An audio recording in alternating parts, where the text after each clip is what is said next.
এই জীবন রেখে আর লাভ কি? মা নেই বলে সৎমা আমাকে পশুর মতো খাটায়, বাবাও কিছু বলতে পারে না।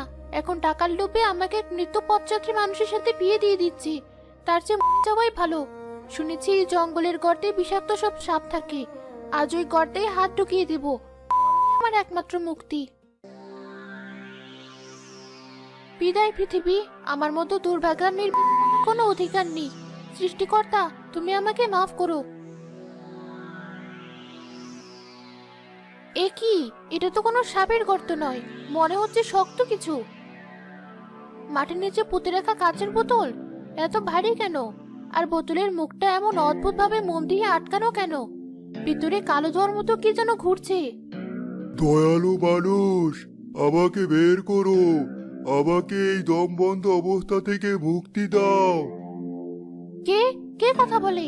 এখানে তো কেউ নেই। আমি কি মনের ভুল শুনছি, নাকি পাগল হয়ে গেলাম? না, তুমি পাগল হওনি। আমি এই বোতলের ভেতরে। আমি এক অভিশপ্ত সত্তা। এক জাদুকর আমাকে ধোঁকা দিয়ে আজ 300 বছর ধরে এই ছোট্ট বোতলে আটকে রেখেছে। তুমি যদি বোতলের চিপিটা খুলে দাও, আমি কথা দিচ্ছি তোমার কোনো ক্ষতি করব না, বরং তোমার সব কষ্ট দূর করে দেব। আমি তো এমনিতেই মরতে এসেছি। ভূতের হাতে মরি আর বিষে মরি, একই কথা। বোতলের ভিতর কারো আটকে থাকাটা খুব কষ্টের, আমার নিজের জীবনের মতো। ঠিক আছে, আমি খুলছি।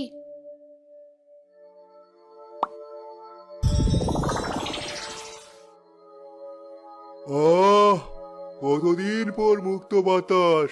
হা হা হা হা, স্বাধীনতা। তোমাকে অনেক ধন্যবাদ মানবী। তোমার নাম কি? আমার নাম রূপা। আপনি কে? এত বড় শরীর নিয়ে আপনি ওটুকু বোতলে ছিলেন কিভাবে? আমি শের খান। জাদুর কারণে আমি ছোট হয়েছিলাম।